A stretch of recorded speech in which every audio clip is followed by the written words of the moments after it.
దేవునికి స్తోత్రములు. చీర వచ్చిన మీకందరికీ యేసుక్రీస్తు నామాన వందనాలు తెలియజేస్తున్నాను. మంచిది, క్షేమకరముగా మీ మధ్యకు దేవుడు నన్ను నడిపించాడు. వచ్చిన కాడ నుంచి చక్కని వాద్యాలు, చక్కని స్వరాలతో, మరి సన్నుతి గీతాలతో దేవుని నామాన్ని మహిమపరిచారు. చక్కని ఆత్మ సంబంధమైన సంఘముగా కనబడుతూ ఉంది. మాకుందలే కానీ చిన్న సంఘం, ఇటు పోయేవాళ్ళు ఇటే పోతారు, అటు పోయేవాళ్ళు అటే పోతారు, అనుకోని వాళ్ళు అటే పోతారు. మా దగ్గర ఇంత క్రమంగా కూర్చోరు. ఎవళ్ళని కలిస్తే చెప్పమాకండి. మళ్ళీ అది ఇసనపేట దగ్గర శ్రీరాంపురంలో సంఘం. మాది ఏకొండూరు మండలం, పాతరేపూడి గ్రామం నివాసం. అయితే ఇక్కడికి నేను దరిదాపుకి ఇది 4వ దఫ అనుకుంటాను రావటం ఈ గ్రామానికి. నేను గతంలో కూడా ఒకసారి చెప్పాను, ఇస్సాకయ్య గారు మరి అధ్యక్షత పదవిలో ఉండి ఇసనపేట పరిసర ప్రాంతాలలో బహుగా వాడబడుతున్న దైవజనులు అన్నారు. అసలు నన్ను ఎవరు పిలవరు మా ఏరియాలో. కారణం ఏంటంటే చదువు లేదు, సంధ్య లేదు, తలనరిచింది ముసలోండి అయిన, అంతే. అనుభవం లేదు. గతంలో నేను యేసురత్నం గారి గురించి మీకు ఒక మాట చెప్పాను. రైట్ రెవరెండ్ బిషప్ అయ్య గారు, ఆయన కన్నా ఎక్కువ వాక్యం చెప్పేవాళ్ళని పిలవడు ఆయన. అర్థమైందా? మా అల్లుడు గారులే కానీ యేసురత్నం గారి కన్నా ఎక్కువ వాక్యం చెబితే పిలవరు. కనుక నేను ఏదో పై మాటలు నాకు తెలిసినవి మీ అయ్యగారు లాంటి వాళ్ళు అని చెబితే అవి రాసుకోవటానికి కూడా పరిపూర్ణమైన అక్షరాలు రాయటం చేత కాదు నాకు.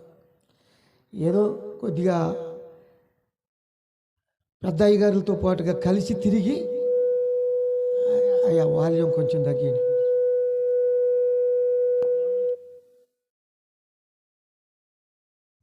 హాల్ చాలు. తిరిగి అక్కడక్కడ మైండ్లో పెట్టుకొని చెప్తున్నటువంటి వాక్యాలే తప్ప మరి అది బైబిల్ అంత పరిపూర్ణమైన జ్ఞానం కానీ అంత ఆలోచన యోచన నా దగ్గర లేదు. ఈ సమయంలో మరి దైవజనులు రెడ్డిగూడెం పరిసర ప్రాంతాలలో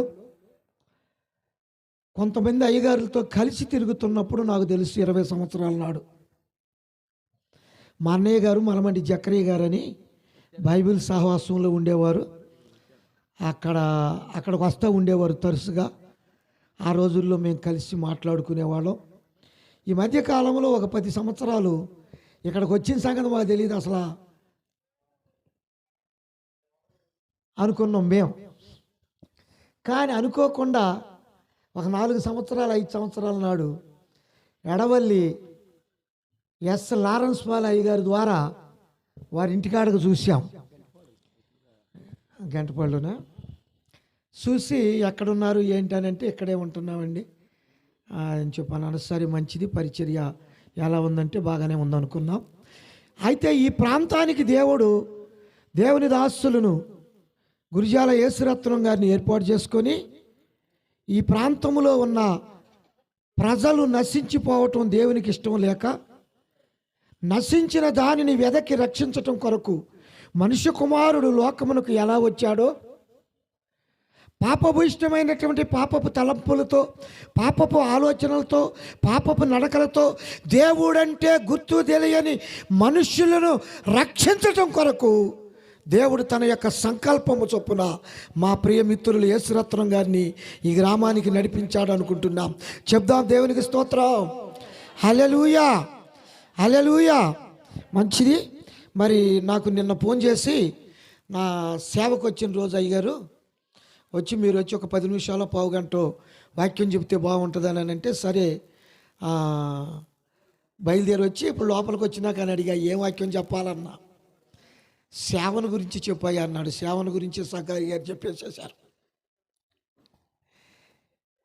చెప్పారా లేదా చెప్పండి?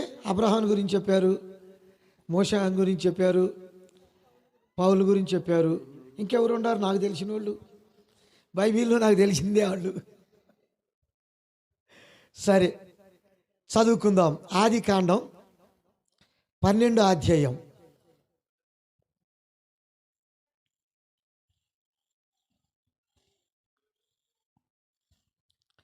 మొదటి వచనం, యెహోవా నీవు లేచి నీ దేశము నుండి, నీ బంధువుల యొద్ద నుండి, నీ తండ్రి ఇంట నుండి బయలుదేరి నేను నీకు చూపించబోవు దేశమునకు, దేవునికి స్తోత్రం. బైబిల్ గ్రంథములో తన యొక్క సువార్త పరిచర్య, దేవుని రాజ్య వ్యాప్తి కొరకు మొట్టమొదటిగా తండ్రి అయిన దేవుడు అబ్రహాముతో మాట్లాడుతూ ఉన్నాడు. అంతకుముందు ఎవరిని సేవకు పిలిచినట్లుగా లేదు. ఆనోకు ప్రార్థన చేశాడు, దేవునితో కలిసి వెళ్ళిపోయాడు. కానీ ఆయన నువ్వు ఈ విధంగా సేవ చేయయ్యా, ఇక్కడికి వచ్చి ఇక్కడ పాడు ఇక్కడ ఆడు అని చెప్పలా. నోవాహు దేవునికి ఇష్టడై ఉన్నాడు, యథార్థవంతుడిగా ఉన్నాడు, నీతిమంతుడిగా ఉన్నాడు. కానీ నువ్వు ఇక్కడే ఉండి ప్రార్థన చెయ్యి, ఈ ప్రజల కొరకు ప్రార్థన చెయ్యి అని చెప్పలా. నీవును నీ కుటుంబమును నేను చూపించబోయేటటువంటి ఆ ప్రజానికం, ఆకాశ పక్షులు అవన్నీ మరి జలప్రళయంలో నశించిపోకుండా ఉండటం కొరకు ఒక ఓడను సిద్ధం చేసుకోమన్నాడు. నాకు తెలిసి నేను చెబుతున్నా. అయితే తెరహ కుమారుడైనటువంటి అబ్రహాముతో తండ్రి అయిన దేవుడు అబ్రహాముని బాగా క్షుణ్ణంగా చూశాడు, బాగా పరిశీలించాడు. ఏనైతే సరిపోతాడు, ఉండాలేపోయినా. ఏంటది ఉండాలేపోయినా? ఏనైతే నేను చెప్పిన కాడికి వెళ్తాడు, ఆయనకు ఉండాలేపోయినా. ఏమి లేకపోయినా చెప్పండి అమ్మా, అర్థమవుతుంది అన్న మాటలో. చూపున్నా లేకపోయినా, ధనం ఉన్నా లేకపోయినా, ఆస్తి ఉన్నా లేకపోయినా, అంతస్తున్నా లేకపోయినా, అక్కడ ఆదరించేవారు ఉన్నా లేకపోయినా, గురిజాల యేసురత్నం అయితే నా మాట వింటాడని తండ్రి అయిన దేవుడు యేసురత్నం గారిని 15 సంవత్సరాల నాడు గుర్తించి ఆయన సేవకు పిలిచాడు. దేవునికి స్తోత్రం. అలాగే అబ్రహామును పిలిచి చదవండి మొదటి వచనం మరొకసారి. యెహోవా నీవు లేచి నీ దేశము నుండి, నీ బంధువుల యొద్ద నుండి, నీ తండ్రి ఇంట నుండి బయలుదేరి, దేవునికి స్తోత్రం. నీది రెడ్డిగూడెం అనుకుంటున్నావేమో, ఇసనపేట ప్రాంతం అనుకుంటున్నావేమో, నేను గురిజాల మరి ఆ నాన్న పేరు ఏంటో నాకు తెలియదు కానీ గోపాలరావు గారు కొడుకు అనుకుంటున్నావు. ఇవన్నీ వదిలిపెట్టు, ఇవన్నీ నాకు ఇష్టమైనవి కాదు, వీటి వల్ల నీకు ప్రయోజనం కూడా లేదు. నీవు దీవించబడాలంటే, నువ్వు ఆశీర్వదించబడాలంటే, నువ్వు అభివృద్ధిలోనికి రావాలంటే, ఆత్మ సంబంధమైన బిడ్డలు నీకు కావాలి అంటే వెళ్ళో చింతలపూడి పరిసర ప్రాంతంలో ఉన్న తెలియ సోమవారం, దైవజనుడా నేను పిలుస్తున్నాను, వెళ్తావా వెళ్ళవని చెప్పానంటే అబ్రహాం ఏం చేశాడమ్మా? వెళ్ళాడా? తర్వాత 2వ వచనం, నిన్ను గొప్ప జనముగా చేసి నిన్ను ఆశీర్వదించి నీ నామమును, దేవునికి స్తోత్రం, 1000 మంది అయ్యగారుల్లో ఒకడిగా గుర్తిస్తారు. ఇవన్నీ మీరు ఎలా గుర్తిస్తారో మాకు తెలియదు కానీ 1000 మంది అయ్యగారులో ఒక పక్కన ఈయనుంటే కడమ 999 మంది ఒక పక్క ఉన్న ఈయనకు సరి సాటమేమో అనుకుంటాం మేము.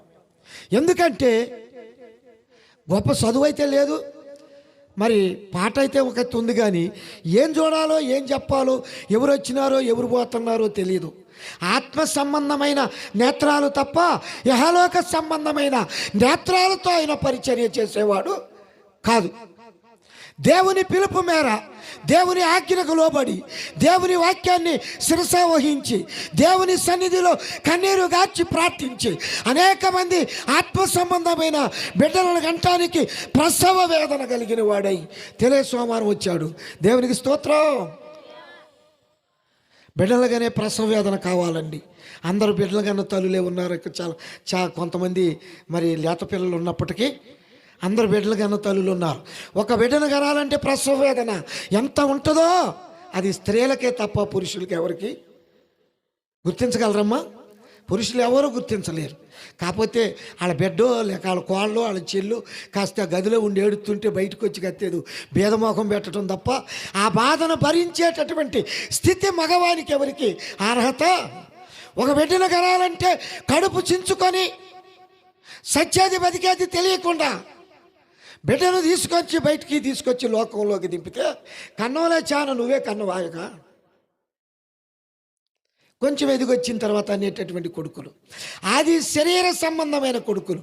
ఆత్మ సంబంధముగా మూలిగి కన్నీరు గార్చి మోకాళ్ళ అనుభవంతో కడుపు కట్టుకొని నా బిడ్డల కుటుంబాలని దీవించు ప్రభువా, నా బిడ్డల కుటుంబాలని ఆశీర్వదించయ్యా, నా బిడ్డల కుటుంబాలని అభివృద్ధిలోకి తీసుకురా ప్రభువా, వారికి వ్యాధి బాధలు ఏమీ రాకుండా, చీకు చింతలు సమస్యలు ఏమీ రాకుండా నీ దీవెన కలిగిన హస్తాల చాటున భద్రపరుచు ప్రభువా అని ప్రార్థన చేసే సేవకుడు ఎంతైనా అవసరం. దేవునికి స్తోత్రం. అవసరత కొరకే రెడ్డిగూడెం పరిసర ప్రాంతాల నుంచి దైవజనులు యేసురత్నం గారిని తెలియసోమారానికి దేవుడు నడిపించాడు. చెప్దాం దేవునికి స్తోత్రం. హల్లెలూయా, హల్లెలూయా. సేవ అని అంటే నేను అనుకునేవాడిని ఒక 25 సంవత్సరాలు అవుతా నేను కూడా అయ్యగారిని అయితే తెల్లసొక్క వేసుకొని పోవచ్చు, నేను కూడా అయ్యగారిని అయితే తెల్లసొక్క వేసుకొని చక్కగా సైకిల్ దొక్కుని పోతుంటే అందరూ మాస్టారు వందనాలు, మాస్టర్ మీ నన్ను మాస్టర్ అనేవాళ్ళు, ఆ ఊళ్ళో అయ్యగారు అనేవాళ్ళు కాదు, అందరూ మాస్టారు నమస్కారం నమస్కారం అంటుంటే ఎంత ఆనందంగా ఉండిద్దో అనుకునేవాడిని. సేవకు వచ్చినాక తెలుస్తుందండి సావు అంటే ఏంటో. మా ఆత్మీయ తండ్రి నల్లమూత జీవరత్నం గారండో, నానా నేను కూడా సేవ చేయాలనిపిస్తుందంటే ప్రార్థన చేయనానా, సేవకుడు అవ్వాలంటే సావుకు సిద్ధపడాలా అన్న. సేవకుడు అవ్వాలంటే సావుకు సిద్ధపడాలా అన్నాడు. అదే నాన్న అట్టన్నామంటే చచ్చిన వాడే సేవకుడు అన్నాడు. దేవునికి స్తోత్రం. దేనిలో చావాలా? యహలోక సంబంధమైన ఆశలలో, పాపభూయిష్టమైనటువంటి తలంపులు, ఈ లోకపు సంపదలు, ఈ లోకపు అలవాట్లు చచ్చిన వాడే నిజమైన సేవకుడు అన్నాడు. దేవునికి స్తోత్రం. నన్ను సేవకు అభిషేకిస్తానని 3 సంవత్సరాలు మోకాళ్ళు వేయించి ప్రార్థన చేయించాను. అంటే 3 సంవత్సరాలు మోకాళ్ళు వేసి తీయకుండా లేను. ప్రతిరోజు ఉదయం 10 గంటల కాడ నుంచి మధ్యాహ్నం 2 గంటల దాకా మోకాళ్ళ మీద నుంచి లెగిస్తే ఊకునోడు కాదు, అమ్మగారు అసలు ఊకునేది కాదు. అయ్యగారు ఒకళ్ళు ప్రార్థన పోయినా, నానా సమయాలు ఏంటి కూర్చున్నావా? కూర్చోలేదమ్మా. ప్రియులారా గమనించండి, యహలోక సంబంధమైన ఆశ ఆలోచనలతో చనిపోయిన వాడే నిజమైన సేవకుడు. కనుక తనని గుర్తించాడు తండ్రి అయిన దేవుడు. మా యొక్క ప్రియమైనటువంటి మిత్రులు గురిజాల యేసురత్నం గారిని గుర్తించి సేవకు ఏనైతే సరిపోతాడు, నా మాట ఏనైతే వింటాడు, నా మాటకు లోబడతాడు, నా మాటను అంగీకరిస్తాడు, నా బిడ్డలకు కాపరిగా ఉంటాడు అని చెప్పి రెడ్డిగూడెం పరిసర ప్రాంతాల నుంచి చింతలపూడి పరిసర ప్రాంతాలలో ఉన్న తెలియసోమారం గ్రామానికి తీసుకొచ్చి 15 సంవత్సరాలు ఆదరించి కృప చూపించాడు. ముందున్న దినాలలో అనేక సంవత్సరాలు ఇలా సేవా దినాలను గడుపుచు, ఎలా సేవ వార్షికోత్సవాలు జరుపుకోవాలని సేవకునిగా మనసారా దీవిస్తున్నా దేవుడు తన వాక్యాన్ని నడిపించునుగాక.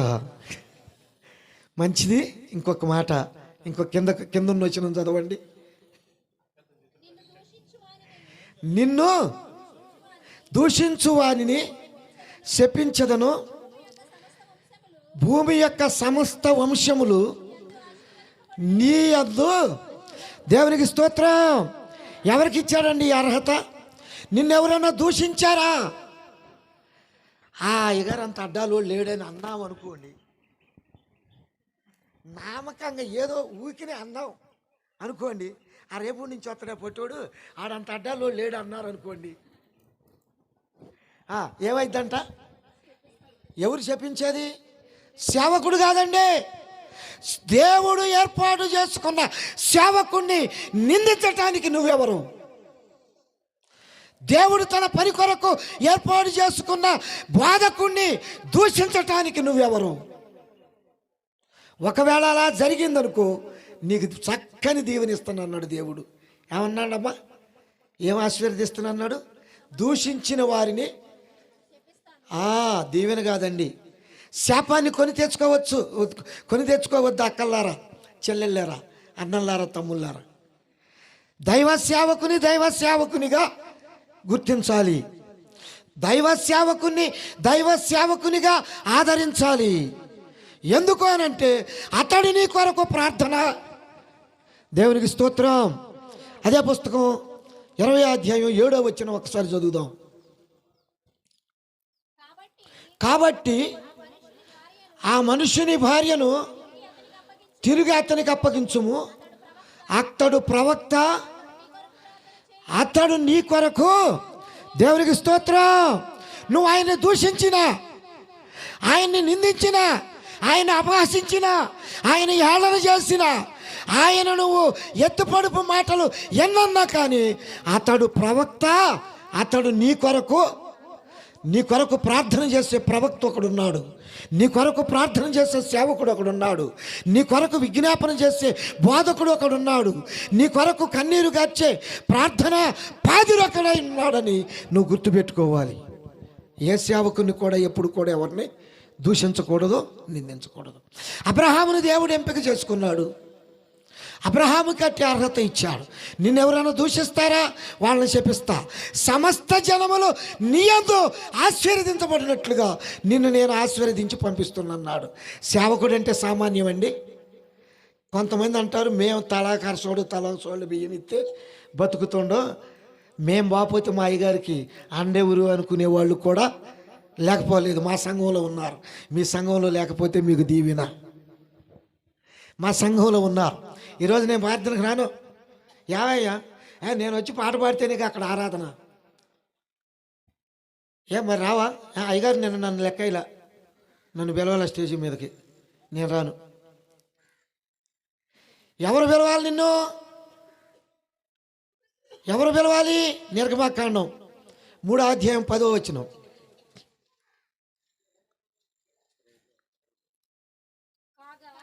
కాగా రమ్ము నిన్ను ఫరో యొద్దకు. దేవునికి స్తోత్రం. ఎవరు పిలవాలమ్మా? ఎవరు పిలుస్తున్నారు ఇక్కడ? దేవుడైన యెహోవా ఎవరిని పిలుస్తున్నాడు? మోషేను పిలుస్తున్నాడు. అయ్యగారు పిలిస్తే ఎంత, పిలవకపోతే ఎంత? అయ్యగారు స్టేజీ మీద పిలిచి చాలువా గప్పినంత మాత్రాన నీకు ఒరుగుతుంది అనుకుంటున్నావా? అలా ఉండొద్దు. నిన్ను దేవుడు గుర్తించే విధంగా, నిన్ను దేవుడు బలపరిచే విధంగా, దేవుని సన్నిధిలో మోకరించి ప్రార్థించే అనుభవంలో నువ్వు ఉంటే దేవుడే దిగొచ్చి నిన్ను పిలుస్తాడు. ఆ పిలుపు కొరకు ఎదురు చూడాలి. అయ్యగారు నన్ను స్టేజీ మీద పిలవలేదు, అయ్యగారు నన్ను పాటకు పిలవలేదు, అయ్యగారు నన్ను మీటింగ్ అని చెప్పలేదు. మొన్న ఈ మధ్య మా చర్చి యానివర్సరీ జరిగింది, ఫిబ్రవరి 2వ తారీఖు. మా చర్చి ముందే ఒక ఇల్లు ఉంటుంది. వాళ్ళు పాపం ప్రార్థనకు రారు. వాళ్ళ మనవడు ఒక ఆయన ఉండి ఆటో దోలుతారు. చర్చిలో ఏ కార్యక్రమం జరిగినా 5 కేజీలు కేక్ తెస్తారు. 2-3 కేజీలు తేడండి, 5 కేజీలు కేక్ తెస్తాడు. మల్లాది నాగేశ్వరరావు అని. అయితే మరి వాళ్ళ ఇంట్లో ప్రార్థనకు వచ్చేవాళ్ళు ఎవరు లేరు కదా. అమ్మ మరి రేపు రాత్రి ప్రార్థన జరుగుతుందని నేను చెప్పలా. అసలు నేను ఎవరితోనూ చెప్పలా. చర్చిలో గుళ్ళోకి వచ్చిన వాళ్ళ వరకు అనౌన్స్ చేసినావు. భోజనాలు ఏర్పాటు చేసుకుందాం అనుకున్నాం. కొంతమంది మాతో సహకరించేవాళ్ళు. ఎంతమందికి అయ్యగారంటే 300 మందికి ఎస్టిమేషన్ వేసుకున్నాం, చేసేస్తున్నాం.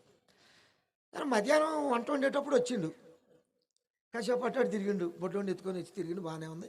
నమస్కారం అయ్యగారు అన్న, నమస్కారం అన్న, బాగానే ఉంది. ఆ రాత్రి రాలా. శుక్రవారం ఏమో 2వ తారీఖు వచ్చింది. ఆదివారం మళ్ళీ మామూలుగా ఆదివారం ప్రార్థనలోకి వెళ్తే క్యాలెండర్ ఉంటే వాళ్ళ ఇంటికాడ క్యాలెండర్ ఇచ్చి పంపించిండు. మా ఫ్యామిలీని అయ్యగారు చర్చి యానివర్సరీకి పిలవలేదని క్యాలెండర్ ఇచ్చి పంపిస్తాను అని చెప్పి బ్లెస్సీ అంత పిల్లదానికి ఇచ్చి పంపించాడు. ఏం చేయాలి ఆ క్యాలెండర్? నేను ఇసనపేటలో మాకు ఈ మధ్య ఒక ఫ్రెండ్స్ కలిశారు. అయ్యగారు మాకు క్యాలెండర్ ఇస్తారా అన్న. చర్చీలు పోయి చూస్తే ఒక్కట్లేవు. 200 క్యాలెండర్లు వేయించాలి, లేవు మిగల్లా. మా ఇంటికాడ క్యాలెండర్ ఇద్దామనంటే మా కాళ్ళు ఒప్పుకోవాలా. సరే ఆదివారం మధ్యాహ్నం ప్రార్థనలో ఈ క్యాలెండర్ వచ్చింది. దేవుని స్తోత్రం అని ఈ క్యాలెండర్ తీసి వాళ్ళకి ఇచ్చా. చెప్పండి దేవుని స్తోత్రం. కనుక చర్చి యానివర్సరీకి ప్రత్యేకంగా బొట్టు పెట్టి పిలవలేదంట అతన్ని. పోనీ వాళ్ళు ఏమన్నా డైలీ ఆదివారం గుడికొచ్చేవాళ్ళ కాదు. ఇక నేను ఇంటింటి తిరిగి నేను ఆడ పిలిచేయాలి అని చెప్పి క్యాలెండర్ తీసిపోయి వాళ్ళకి ఇచ్చాను. సరే ప్రియులారా గమనించండి, సేవకుని మీదనో సేవకురాండ్ర మీదనో సంఘ కమిటీ పెద్దల మీదనో పక్కా విశ్వాసుల మీదనో నిందలేసి దేవుని సన్నిధిని ఎగ్గొట్టే వాళ్ళు నిజంగా మతస్థులు కాదు, నిజంగా ప్రార్థనా పరులు. దేవునికి స్తోత్రం. దేవుడైన యెహోవా మోషేను గుర్తించాడు. అయ్యగారు జ్ఞాపకం చేశారు. ఫరో కుమార్తెను అనిపించుకున్నట కన్నా దేవుని ప్రజలతో గొప్ప నింద భరించటం మేలు అని చెప్పేసి అన్నాడు. ఆ ఎబ్రీల్కి రాసిన పత్రిక 11వ అధ్యాయం 24వ వచనం అనుకుంటా. సరే, ఇప్పుడు అక్కడ దాకా వద్దులే. కానీ ఏదేమైనా మోషేను దేవుడు గుర్తించాడు, మోషేను దేవుడు ఎంపిక చేసుకున్నాడు, మోషేను దేవుని యొక్క సేవకు పిలవాలని గురి కలిగి ఉన్నాడు. ఎలా కలిగి ఉన్నాడు? మోషేలో ఏం చూశాడు? మోషేలో మంచోడా చెడ్డోడా ఒకసారి చెప్పండి అమ్మా. మోషే మంచోడా చెడ్డోడా అమ్మా? మంచోడేనా? అయ్యా తమ్ముళ్ళు మీరు చెప్పండి, మోషే మంచోడా చెడ్డోడా? దేవుడైన యెహోవా అంటాడు, మోషే నా ఇల్లంతటిలో నమ్మకమైన వాడు, భూమి మీద ఉన్న వారందరికంటే మిక్కిలి సాత్వికుడు అని. తప్పు.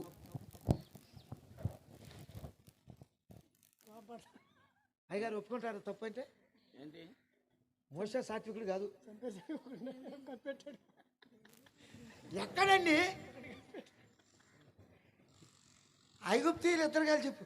ఐగుప్తీయుడు ఎబ్రీయుడు పోట్లాడుకుంటుంటే నా మనిషిని చంపుతావా అని చెప్పాడు. అప్పటికప్పుడే గుద్దాడో నరికాడో ఏం చేసిండో తెలియదు, కానీ అప్పటికప్పుడు ఉసుకగా గొయ్యి తీసేసి ఉసుకలో పతిపించాడు. సాత్వికుడా? సాత్వికుడా? ఏం చూసి మోషేని దేవుడు పిలిచాడు? ఏం చూసి పిలిచాడంటే, సేవకుడు నిజంగా రోషం కలిగిన వాడు కావాలి,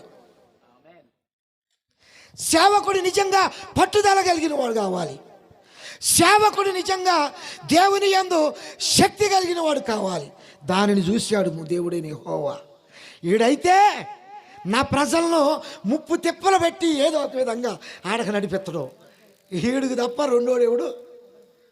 దేవుని స్తోత్రం. మీకు తెలుసో లేదో, మా రెడ్డిగూడెం మండలంలో ఉన్న శ్రీరాంపురం గ్రామం అంటే సొదొమ గొమొర్రా, రెండో సొదొమ గొమొర్రా. బైబిల్లో ఉన్న సొదొమ గొమొర్రా కన్నా రెండవ సొదొమ గొమొర్రా. అసలు వాక్యం ఏంరో, పాటలు చక్కగా పాడతారు, బైబిల్ తీసుకునేసరికి తుపాకు దొరకకుండా వెళ్ళిపోయేవాళ్ళు. 16 సంవత్సరాలు సిఎస్ఐలో బోధకుడిగా పనిచేశా. వాళ్ళు పట్టా ఇస్తున్నారు, మీ పట్టా నాకు వద్దన్నా. బయటకు వచ్చి నాకు తెచ్చుకున్నారు ఎవరైనా పట్టా, పెళ్ళిళ్ళ పట్టా కూడా 18,000 రూపాయలు ఖర్చు పెట్టి. ప్రియులారా గమనించండి, సిఎస్ఐలో కర్ర పెత్తనం, సంఘ పెత్తనం, పెద్దలు చెబితే ఏది చెబితే అదే చేయాలి. అసలు మీ మాటే నేను ఎన్నో, మీరు పెద్దలే కాదు నాకన్నా. అదేంటి అన్నారు, నేను వచ్చేసరికి మందరం ఊడిచి సాపలేసి కుర్చీ వేసి మంచీలు పెట్టే పెద్దేవుడు అని ఉంటే ఆడు పెద్ద అన్న. తేళ్ళూరు మోషే అని ఒక ఆయన అన్నాడు, నీ వయసు ఆడా నా వయసు ఆడా అన్నాడు. అవచ్చాయా, నీకు 60 సంవత్సరాలు ఉండొచ్చు, నాకు 30 ఉండొచ్చు. నువ్వా అయ్యగారు నేనా? నువ్వా బోధకుడు నేనా? నిన్ను పిలిచిన దేవుడు నన్ను పిలిచిండా అని అంటే నేను చేయను, ఇష్టం వచ్చినా చేసుకోలేకపోతే లేదా. అప్పటి నుంచి ఆ చచ్చిపోయేదా గుళ్ళో కాలు పెట్టనే ఇలా నేను రాలా. అసలు ఆయన నువ్వు పరసోటు చుట్టుకొని కరజాత పట్టుకొని కాలు మీద కాలు వేసుకొని సేవకుడికి ఎదురు కూర్చొని మాటలు చెబితే నువ్వు సేవకుడిని లెక్కేస్తావా అని చెప్పేసి గద్దిచ్చా. ఇక రాలా. పాపం ఆయన చనిపోయి 3 ఏళ్ళు అవుతుంది. ప్రియులారా గమనించండి, ధైర్యం ఉండాలి సేవకుడికి, రోషం ఉండాలి. ఆ రోషము కలిగే ఏలియా మహాభక్తుడు 3 సంవత్సరాలు 6 మాసాలు మంచు కూడా కొరవద్దని ప్రార్థన చేశాడు. ఏ అయ్యగారని చేస్తారండి? ఏ అయ్యగారని చేస్తే ఊరుకుంటారా మీరు? ఇప్పుడు తెలుసా, మనం యేసురత్నం గారు మా పరిసర ప్రాంతాల్లో వర్షం పడొద్దయ్యా అని చెప్పి ఇసాక్ గారు కానీ ఆ యేసురత్నం గారు కానీ ప్రార్థన చేస్తే ఊళ్ళో ఉండెత్తారా అమ్మా? ఉండేరో. ఏలియాని ఏం కదిలీలేకపోయారు. ఏలియా రోషము కలిగిన వాడు, ఏలియా ధైర్యం కలిగిన వాడు, ఏలియా లాంటి సాహసం ఈ దినాలలో సేవకులకి ఎంతో అవసరం. అది గుర్తించాడు దేవుడైన యెహోవా మోషేలో. పర్వాలేదు, జ్ఞానం కలిగిన వాడే, ధైర్యం కలిగిన వాడే. రా, నేను నిన్ను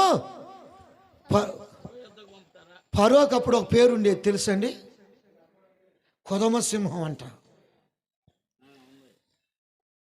ఫరోకి ఐగుప్తు ప్రాంతంలో ఉన్న ప్రజలు పెట్టింది ఏంటంటే కొదమ సింహం. సింహం దగ్గర పంపిస్తానంటే అతడు ఎవడన్నా గారు అతడు ఎవడన్నా భయపడ్డా? కానీ మోషే కూడా కొన్ని సాకులు చెప్పాడు. 4వ అధ్యాయం 10వ వచనం చదవండి, అదే పుస్తకం అయిందా. అప్పుడు మోషే, ప్రభువా, ఇంతకు మునుపైనను నీవు నీ దాసునితో మాట్లాడినప్పుడైనను నేను మాట నేర్పరిని కాను, నేను నోటి మాంద్యము నాలుక మాంద్యము గలవాడనని యెహోవాతో చెప్పగా. దేవుని స్తోత్రం. ఈయన దగ్గర ధైర్యం సాహసమే కాదండి, కొద్ది తెలివి కూడా ఉంది, తప్పించుకునే తెలివి ఉంది. కానీ ఆయన ఒప్పుకోలేదులే. కానీ అయ్యా, నాకు నోటి మాటలు రావు, నేలకు మందో, నా మాట ఎవరికి అర్థం కాదు. ఇప్పుడు నేను వస్తుంటే ఇక్కడ మంకోలులో మా సంఘం పిల్లలు ఒక అమ్మాయి ఉంది. ఆ చీపురు కాడ తీసుకొని గవకన లోపలికి వెళ్తుంది. మాయగారు మాయగారు ఆయనారా, మాటలు రావు, కొంచెం బాగా నెత్తిగా ఉంటుంది, రోడ్డు టైర్లు ఏదో చెబుతుంది. పాపం నాకు అర్థం కావట్లా. కాసేపు నుంచొని అమ్మ మళ్ళీ తిరిగి వచ్చేటప్పుడు వస్తాలే మాట్లాడదాంలే అని చెప్పేసి దాన్ని పడి వచ్చింది. నిజంగా నత్తి అయితే అలా ఉంటుంది, కానీ నిజంగా నత్తోడు కాదు, నత్తిగా యాక్షన్ చేయటానికి చూసిండు, దేవుని సన్నిధిలో నుంచి తప్పుకోవటానికి చూసిండు. అయినా కానీ దేవుడు అతనిని, మోషే నత్తివాడమ్మ, నిజంగా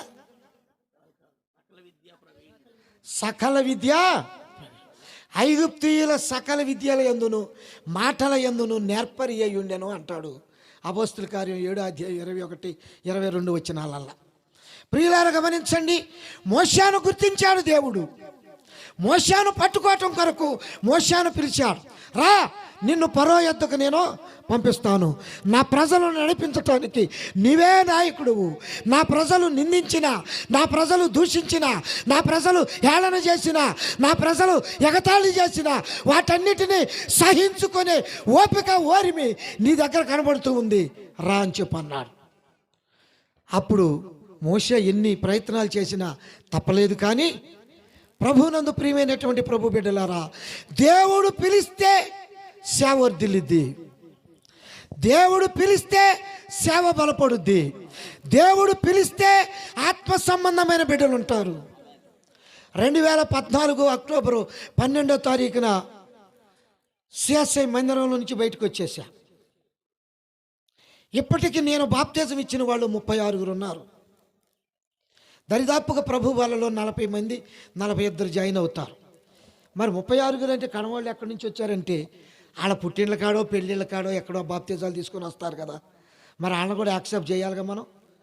అట్లా ప్రభునందు ప్రియమైనటువంటి ప్రభు బిడ్డలారా, ప్రభు పిలుపందుకొని సేవ కొనసాగిస్తున్న విధానములో దేవుడు బలపరుస్తూ ఉంటాడు, దేవుడు స్థిరపరుస్తూ ఉంటాడు, దేవుడు ఏర్పాటు చేస్తూ ఉంటాడు. ఇంకో మాట నేను మీకు జ్ఞాపకం చేస్తా. ప్రకటన గ్రంథం, ఇప్పుడు వరకు నేను బైబిల్ తీయలేదు, మరి 17వ అధ్యాయం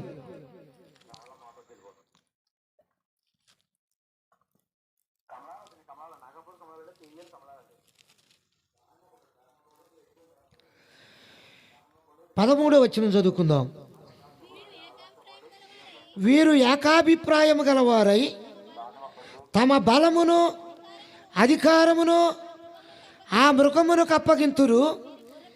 వీరు గొర్రెపిల్లతో యుద్ధము చేతురు కానీ గొర్రెపిల్ల ప్రభువులకు ప్రభువును రాజులకు రాజునై ఉన్నందున తనతో కూడా ఉండిన వారు పిలువబడిన వారై ఏర్పరచబడిన వారై నమ్మకమైన వారై ఉన్నందున.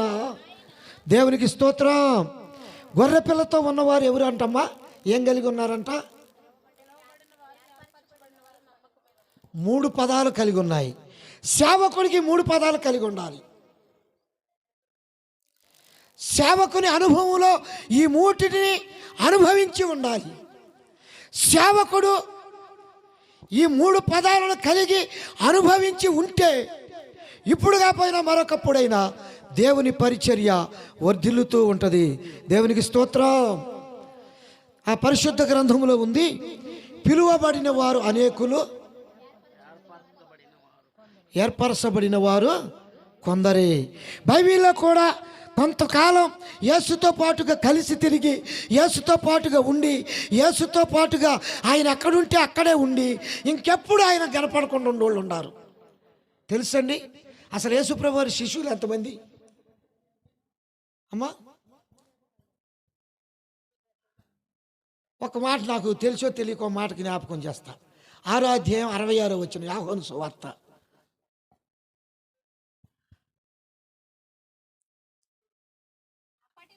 అప్పటి నుండి ఆయన శిష్యులలో అనేకులు వెనుక తీసి మరి అన్నడును ఆయనను. ఇప్పుడు ఎంతమంది?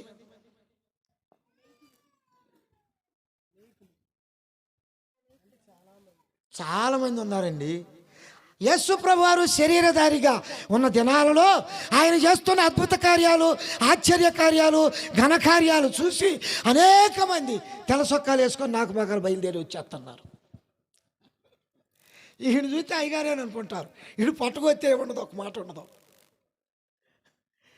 అసలు సేవకు పనికి వచ్చే మాట ఉండదు, సేవా విధానం ఉండదు, సొక్కా మాత్రం తెల్లగా ఉంటుంది. అందరూ చేరారు యేసుతో పాటుగా. యేసు ప్రభువారు కొన్ని నియమాలు, కొన్ని నిబంధనలు పెట్టేసరికి ఇక అప్పటి నుంచి ఆయన శిష్యులు అనేకులు వెనుక తీసి ఇంకెప్పుడు ఆయన దగ్గరికి. క్రైస్తవ సంఘమా, ప్రియమైన దేవుని యొక్క బిడ్డలారా, మీరెప్పుడు అలా ఉండొద్దు.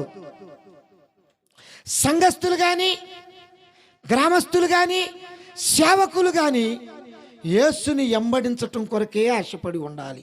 దేవునికి స్తోత్రం, హల్లెలూయా. యేసుని ఎంబడిస్తున్న దినాలలో వారికి ఏ విధమైనటువంటి కొరతలు, ఏ విధమైన తరుగులు, ఏ విధమైనటువంటి నష్టాలు లేనటువంటి సందర్భాలు కనపడుతూ ఉన్నాయి.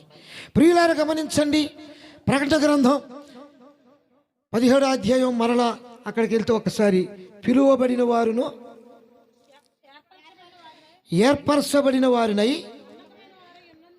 నమ్మకమైన వారై ఉన్నందును చాలు. ఇప్పుడు సేవకుడు ఎలా ఉండాలి? మొట్టమొదటిగా పిలువబడి ఉండాలి. ఎవరు పిలుస్తున్నారు? దేవుడు పిలుస్తున్నాడు. మా ప్రాంతంలో దేవుడు పిలవడండి.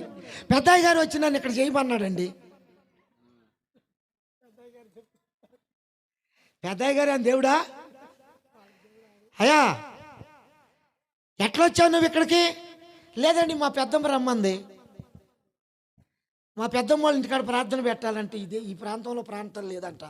ఎవరా లేదండి, ఎక్కడికి తెలియసమారు యేసురత్న గారు ప్రార్థన పెట్టేదంటే ఆయన ఇక్కడికి రాడంటలేండి. సేవకులు ఈ దినాలలో ఎక్కువ మంది కనపడుతూ ఉన్నారు.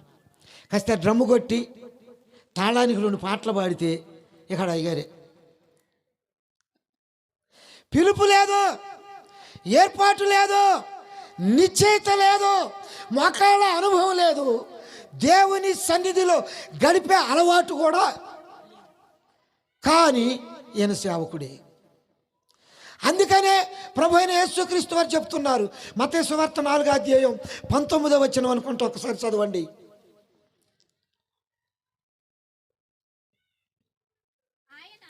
ఆయన నా వెంబడి రండి, నేను మిమ్ములను మనుష్యులను పట్టు జాలరులుగా. దేవునికి స్తోత్రం. అక్కడ కొంతమంది జాలరులు ఉన్నారండి. వాళ్ళు సముద్ర నైపుణ్యం కలిగినటువంటి వారు. వాళ్ళ తల్లిదండ్రులు తాతల కానుంచి సముద్ర వ్యాపారులు. సముద్రములో ఏ మూలకు పోయి వలేస్తే చేపలు ఎక్కడ పడతాయో మంచి జ్ఞానము కలిగిన వాళ్ళు. సముద్రములో ఇక్కడ వలేస్తే లేక ఇక్కడ ధోనిని దింపితే ఎంత లోతు ఉంటుందో కనిపెట్టగలిగిన పెద్ద ఇంజనీర్లు వాళ్ళు. చదువు లేదు కానీ సముద్రములో గొప్ప ఇంజనీర్లు వాళ్ళు చేపలు ఎట్టబట్టాలో వాళ్ళకి తెలుసు. ఈ దినాల్లో ఉన్న వాళ్ళకి విశ్వాసుల్ని ఎట్టబట్టాలో తెలుసు. అయితే డబ్బు ఇల్లు చూశారనుకోండి, పొద్దురుపోటు మాటిపోట వెళ్తారు అయ్యగారు. ఏదో ఒక విధంగా అక్కడి నుంచి కొద్దిగా ఒక ఎర్రను గుచ్చి చేపలు లక్కొచ్చుకుందామని. కానీ యేసు ప్రభు వారు విద్య లేని పామరుల దగ్గరికి వెళ్ళి, అబ్బాయి మీరు ఇప్పటి వరకు చేపలు పడుతున్నారు, కానీ ఇక నుండి నేను మిమ్ములను మనుషులను బట్టు జాలరులుగా పిలువబడ్డారు. అక్కడ ఉండోళ్ళు పిలువబడ్డారా లేదా చెప్పండి. శిశువులను పిలిచాడు, 12 మందిని ఏర్పాటు చేసుకున్నాడు, వాళ్ళని అభిషేకించాడు. 10వ అధ్యాయంలోనికి రండి, 5వ వచనం అనుకుంటా చదవండి. యేసు ఆ 12 మందిని పంపుచు, చాలు దేవునికి స్తోత్రం. నాకు కావాల్సిన వచ్చిన ఒక మాట వస్తే చాలు, చేట భారతం అంతా చదవక్కర్లా. యేసు ఆ 12 మందిని ఏర్పరుచుకొని వాళ్ళను ముందు పిలిచాడు, తరువాత మళ్ళీ పంపిస్తున్నాడు. పిలువబడిన అనుభవాన్ని ఉండాలి నీకు, పంపబడిన అనుభవాన్న దేవునికి స్తోత్రం. పిలువబడిన అనుభవం, పంపబడిన అనుభవం మా ప్రియమిత్రుడు యేసురత్నం గారికి ఉందని నేను మనసారా నమ్ముతున్నా. దేవునికి స్తోత్రం. పిలువబడిన అనుభవం, దేవుడు చెప్పిన మాట అనుభవం గనక వినేటటువంటి అనుభవం లేకపోతే ఆ ప్రాంతం నుంచి ఈ ప్రాంతానికి ఆ దైవజనులు రావాల్సినంత అవసరత అక్కడే సంఘం కట్టుకున్నాడు. వాళ్ళ కుటుంబాలు చాలా ఉన్నాయి. గురిజాలో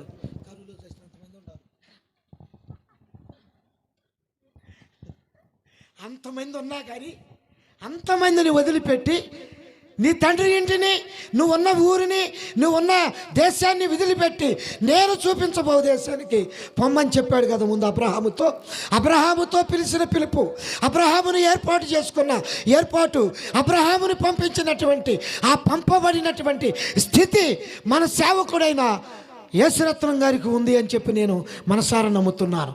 చెప్దాం దేవునికి స్తోత్రం. హల్లెలూయా, హల్లెలూయా. మంచిది. అట్టి పిలుపు, అట్టి నిశ్చయత, అట్టి దృఢమైన సంకల్పం సేవకునికి ఎంతైనా అవసరం. ఆఖరిగా ఇంకొక మాటను నేను మీకు జ్ఞాపకం చేసి నా మాటలను ముగిస్తాను. అపోస్తలుడైన పౌలు గొప్ప విద్యావేత్త, తెలుసండి మీకు, యోధామత ప్రవిష్టుడు. అతనికి మించిన చదువుగల్లోడు బైబిల్లో ఇంకెవరు ఉన్నారని నేను నమ్మను. బైబిల్లో అతనే గొప్ప విద్యావేత్త గనుక అతడు యోధామత ప్రవిష్టుడు. యూదులంటే బాగా నిష్ట కలిగిన వారు. యూదుల గురించి ఆమె అంటది కదా, ఎవరామె, మీ యూదులు మా వీధుల్లోనే తిరగరయ్యా, నేనిచ్చే మంచి నువ్వు ఎట్ట తాగుతూ అంటది. దేవునికి స్తోత్రం. చక్క అనుభవం కలిగిన సంఘం. ఒక మాట క్లూ అందితే చాలు, మీరే చెప్పుకుంటూ పోతున్నారు వాక్యం.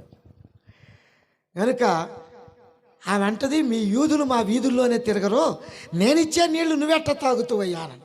ఎంత నిష్ట కలిగిన వాడంటే, ఎంత ప్రతిష్ట కలిగిన వాడంటే, ఎంత పట్టుదల కలిగిన వాడంటే, ఆ జిఆర్ లార్న్ అనేటటువంటి ఒక వ్యక్తి అపోస్తలుడైన పౌలు యొక్క జీవిత చరిత్ర బుక్ రాశాడు. ఆయన సన్నగా ఉంటాడంట, బక్కగా ఉంటాడంట, కొంచెం పొడవుగా ఉంటాడంట. కత్తి పడితే 1000 మందినైనా ఒక వరలోనే నరికేసేస్తాడట. అంత చాకచక్యం కలిగినటువంటి వాడు. ఆయన్ని సంపుచికలో బాధ పెడితే ఆయన వదిలిపెట్టిండి. ఆయన ఎవరైనా వదిలిపెట్టకుండా ఉంది. దేవుడు మోషేను వదిలిపెట్టాడేంటి?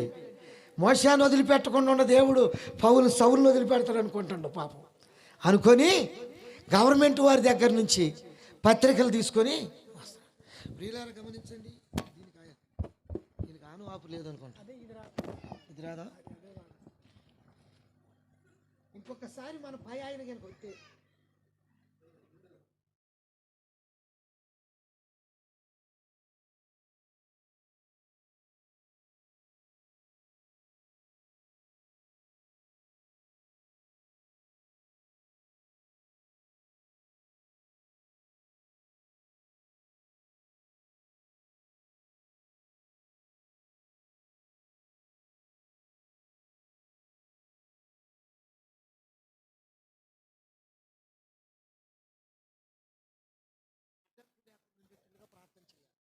సౌలు కాలములో అననీయ అనేటటువంటి ఒక దైవజనుడు ఉన్నాడు. ఆయనతో అనేక మంది సంఘబిడ్డలు ఉన్నారు, అనేక మంది క్రైస్తవులు ఉన్నారు. రాళ్లలోను, గుట్టలలోను, గుహలలోను రహస్యంగా ప్రార్థన చేశారు. వారి ప్రార్థన పరిశుద్ధాత్మ దేవుడు విన్నాడు. దమస్కు పట్టణములో క్రైస్తవులు ఎక్కువ మంది ఉన్నారు. ఈ మధ్య మీరు చూశారు కదా, మణిపూర్ ప్రాంతంలో క్రైస్తవులు ఎక్కువట. మన ఆంధ్ర రాష్ట్రం కన్నా, తెలంగాణ రాష్ట్రాల కన్నా మణిపూర్లో క్రైస్తవులు ఎక్కువ. అక్కడి నుంచి మొదలుపెట్టాడు మన పెద్దన్నయ్య. గనుక మనం ప్రార్థన చేస్తే, మన ప్రార్థన దేవుని సన్నిధికి చేరితే, మన యందు దేవుడు కనికరిస్తే, మనకు దేవుని యొక్క రాజ్య వ్యాప్తి విస్తరించాలని దేవుని సంకల్పంలో ఉంటే, మనం స్వేచ్ఛగా ప్రార్థన చేసుకునేటటువంటి స్థితి కలుగు చేసుకున్నట్లుగా ప్రార్థన చేయవలసిన అవసరత ఎంతైనా. దమస్కులో ఉన్న క్రైస్తవులను హతము చేస్తానని పత్రికలు చేతపట్టుకొని, కత్తి చేతపట్టుకొని వెళ్ళిపోతా ఉన్నాడు. దమస్కు గవిని దగ్గరికి వెళ్ళాడు అంతే. వాళ్ళ ప్రార్థనా ధూపం గవిని దగ్గరకు వచ్చింది, వాళ్ళ ప్రార్థనా శక్తి గవిని దగ్గరకు వచ్చింది, వాళ్ళ ప్రార్థన వేదిక దమస్కుకు పొలిమరలోకి వచ్చేసింది. తట్టాడు, ఒక తట్టు తట్టితే గుర్రం మీద నుంచి బిళ్ళ పెట్టుకి కింద పడిపోయాడు. ఎంత బలవంతుడైతే మాత్రం పరిశుద్ధాత్మ శక్తి ముందు బలవంతుడా? ప్రభునందు ప్రియమైనటువంటి ప్రభు బిడ్డలారా, ఈ కథ అంతా మనందరికీ తెలిసే, చిన్నప్పటి నుంచి అరిగిపోయిన గ్రామ్ఫోన్ రికార్డు లాగా చెప్పుకొని వస్తున్నాం. కనుక ఎందుకు ఈ పని జరిగింది అని అంటే, సంఘం ప్రార్థించటం వల్ల, సంఘం ప్రార్థనా ధూపం వేయటం వల్ల, సంఘం విజ్ఞాపన చేయటం వల్ల, సంఘం కన్నీరు గార్చటం వల్ల, సంఘం ప్రార్థన శక్తితో నింపబడటం వల్ల. మనం ప్రార్థన చేస్తే మన సంఘాలు వర్ధిల్లుతాయి, మనం ప్రార్థన చేస్తే మన కుటుంబాలు దీవించబడతాయి, మనం ప్రార్థన చేస్తే మన పిల్లలు భవిష్యత్తులో ఆస్తికర్తలుగా ఉంటారు, మనం ప్రార్థన చేస్తే మన కుటుంబానికి ఉన్న సమస్యలు పోతాయి, మనం ప్రార్థన చేస్తే మన సేవకుడు బలముగా మన కొరకు విజ్ఞాపన చేయటానికి సిద్ధంగా ఉంటాడు. దేవునికి స్తోత్రం. ఇంకో మాటను నేను మీకు పరిచయం చేస్తాను, అది బైబిల్ తీయక్కర్లేదు అనుకుంటాను. అమాలేకీయులకును ఇజ్రాయేలులకు యుద్ధం జరుగుతూ ఉంది. సేవకుడికి దేవుడైన యెహోవా ఏం చెప్పాడంటే, నువ్వు పలానా కొండ మీదకి వెళ్ళి చేతులెత్తి ప్రార్థన చేయి అని చెప్పాడు దేవుడైన యెహోవా. పాపం దేవుడైన యెహోవా చెప్పాడు కనుక ఆయన చెప్పినట్లుగా ఆయన కూడా చేయాలని వెళ్ళాడు. ఎంతసేపు ఉంటాయి మోసే చేతులు? ఎంతసేపు ఉంచాడు చెప్పండి? ఉంచాడా, దించాడా? అమ్మా, ఏ అయ్యగారి చేతులు కూడా బరువు ఎక్కితే మరి మనం, మా అయ్యగారే ప్రార్థన చేయలేకపోతే మనం ఏం చేస్తాం? యాయా సాక్ అయ్యగారే ప్రార్థన చేయలేకపోతే మనం ఏం చేస్తాం? చూశారు ఒక ఇద్దరు వ్యక్తులు, అహరోను హూరు. అరే సేవకుడి చేతులు బరువు ఎక్కిపోయి కిందకు వచ్చేసినాయి. సేవకుడి చేతులు కిందకి దింపంగానే అమాలేకీయులు పెచ్చుమీరిపోతున్నారు, అమాలేకీయులు ఇశ్రాయేలుని ఓసకోతకు వస్తున్నారు.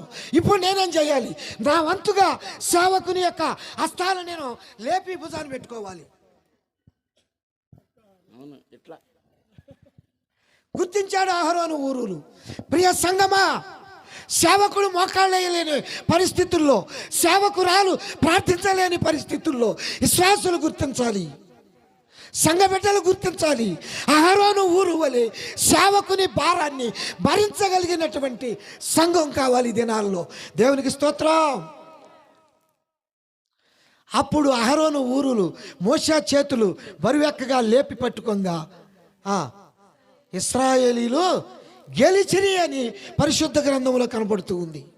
ప్రభునందు ప్రియమైనటువంటి ప్రభు బిడ్డలారా, మీకందరికీ నేను నిండు వందనాలు చేసి తెలియజేసేది ఏంటంటే, మీకు దేవుడిచ్చిన సేవకులు సేవకురాండ్రు, మరి ప్రభు ఎందుకైతే వారిని ఆ స్థితిలో ఉంచాడు? ఇద్దరు బ్లైండ్, వారి అవసరతలు, వారి యొక్క పద్ధతులు, వారి ప్రయాణాలు అన్నీ మీ సంఘం మీదనే మోపబడి ఉన్నాయి. నమ్ముతారా? మీ సంఘం మీదనే మోపబడి ఉన్నాయి. ఎందుకు నేను ఈ మాట చెప్తున్నానంటే, గత 4-5 సంవత్సరాల నుంచి దరిదాపుగా ఒక 8-10 సార్లు దాకా కారుతో దింపారు తమ్ముళ్ళు పాపం. ఎన్ని గంటపాడు. కానీ మొన్న రేపు మా శ్రీరాంపురం సంఘానికి కూడా ఈ నెల 15వ తారీఖు పాస్టర్ గారిని కూడా పిలిచాను నేను. ఒక కుటుంబంలో ప్రార్థన అయితే ప్రియులారా గమనించండి, అక్కడికి కారు వేసుకొని వచ్చారు. ఖమ్మంపాడు ఒకసారి కారు వేసుకొని వచ్చారు, గంటపాడు ఒకసారి కారు వేసుకొని వచ్చారు. కనుక ఈ బాధ్యతలో మీరు తీసుకుంటున్నారు కనుక మిమ్మల్ని దేవుడు దీవించునుగాక. ఆమేన్. సేవకుని యొక్క బాధ్యతలు, సేవకురాండ్రుల యొక్క బాధ్యతలు, సంఘ బాధ్యతలు సంఘములో ఉన్న విశ్వాసులే తీసుకోవాలి. అప్పుడే సంఘం వర్ధిల్లిద్ది. అప్పుడు సేవకుడు మీ కొరకు కన్నీరు గార్చి ప్రార్థిస్తాడు. ఆ ప్రార్థన దేవుని సన్నిధికి చేరిద్ది. ఆ ప్రార్థన ధూపం మీకు దీవెనగా మారుద్ది. దేవునికి స్తోత్రం. ప్రార్థన ధూపము లేకుండా దీవెన రాదండి. ప్రార్థన అనుభవం లేకుండా దీవెన రాదండి. ప్రార్థన స్థితి లేకుండా దీవెన రాదండి. నేను కానుకిస్తున్నానుగా, అయ్యగారు ప్రార్థన చేస్తున్నారా? ఈ మధ్యకాలంలో జనవరి పండుగకు ఒక అమ్మాయి ఒక 1000 రూపాయలు కానుక పంపించి 14 సార్లు అడిగింది, అయ్యగారు ప్రార్థన చేస్తున్నారా అని. మా సంఘంలో ఉన్న పరిస్థితులేండి. ప్రార్థనకు రాదు, ఇంటికాడే కూర్చునిద్ది. సోమవారం నుంచి శనివారం దాకా మిరగాయలు కోతకు పోద్ది. ఆదివారం నాడు పొద్దాక అంట్లు బొంతలన్నీ ఉతుకొచ్చి 2ంటికి పక్క వేసుకొని నిద్రపోద్ది. కానుక అయితే పంపించిద్ది. కానుక పంపించి ఊకునిద్దే, మళ్ళీ ఫోన్ చేసి అడిగిద్ది, అయ్యగారు ఇవాళ ప్రార్థన చేశారా నా కోసం అని. చెయ్యాలా మానేయాలా చెప్పండి అమ్మా. ప్రార్థన రాకుండా ఇంటికాడ ఉన్న వాళ్ళ కోసం ప్రత్యేకంగా ప్రార్థన చేస్తే గుళ్ళో ఉన్న వాళ్ళందరి పేర్లు ఎప్పుడు చేసి ప్రార్థన చేయాలి? నేను నాకు 65 సంవత్సరాలు వచ్చినాయి. జ్ఞాపకం ఉండొద్దా? ఏనానా జ్ఞాపకం ఉండాలా? నాకు కూడా మొఖమెదుటి కనపడ్డ వాళ్ళనే కొంతమందిని మర్చిపోతున్నా. ఇక ఇంటికాడ దుప్పుడు ముసుకేసుకొని పడుకున్నామని గుర్తుంటుందా? ప్రార్థన కానీ చేయలేదనుకో ఇక నాకు సుప్రభాతాలే. అలాంటి క్రైస్తవులు ఈ దినాలలో అవసరం లేదండి. సేవకునికి సహకరించి సేవకుని కొరకు ప్రార్థించే సంఘం కావాలి. పేతుర్ని చెరసాల్లో పెట్టారు. పేతుర్ని చెరసాల్లో పెడితే సంఘం ఏం చేసింది? మిరగాల కోత పోయిందా అమ్మా? ఆసక్తి కాదట, అత్యాశక్తి అట. అత్యాశక్తితో ప్రార్థన చేయగా ప్రభు తన యొక్క దూతను పంపించి గోళ్ళలాగానే ఉండే, గేట్లాగానే ఉండే, తాళ్ళగానే ఉంది. ఎన్ని గేట్లు దాటి వచ్చాడో పేతురు పాపం.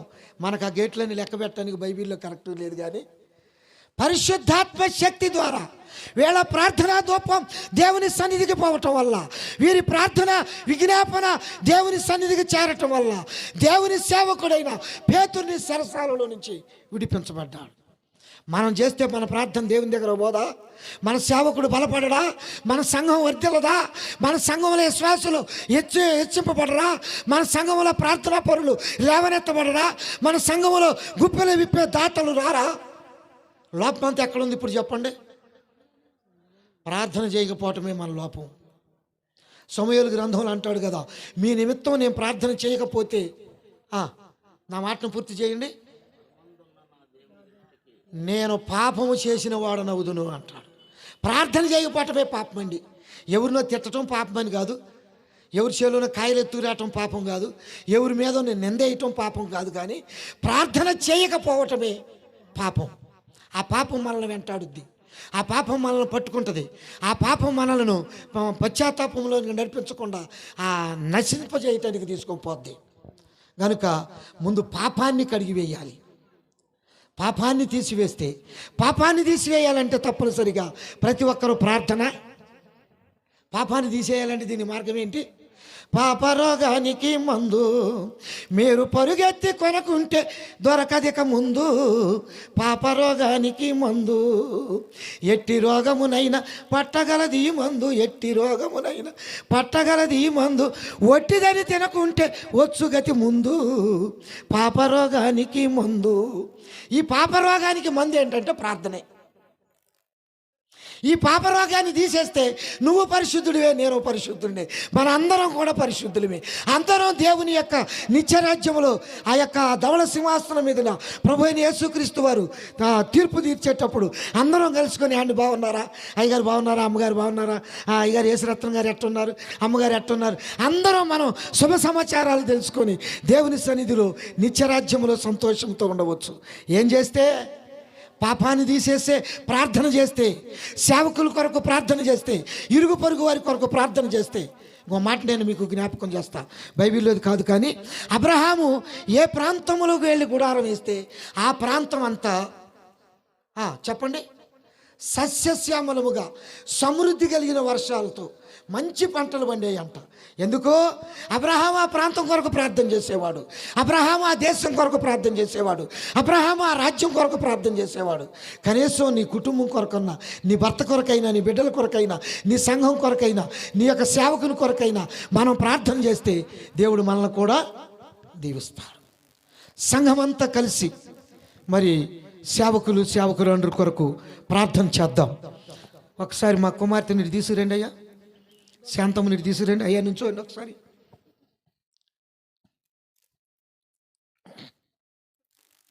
అందరూ లేచి నిలబడి మీ కుడి హస్తాలు సేవకుడు అందరూ వైపు సాపి శ్రీరమ్మ ముందున్న కాలంలో సేవ అంతా నీదే. ప్రార్థన చేద్దాం, ప్రతి ఒక్కరు ప్రార్థన చేద్దాం. ప్రసంగం ముగించబడ్డది, నా మాటలు నేను ముగించాను. సేవ వర్ధిల్లునట్లుగా, సంఘం బలపడినట్లుగా, సేవకుడు ప్రార్థన అనుభవంతో ఎదుగులాగున, సేవకుడు ప్రార్థన విజ్ఞాపన ద్వారా ఉన్నతమైన స్థానంలోనికి వచ్చేలాగున ప్రార్థన చేద్దాం. స్తోత్రం.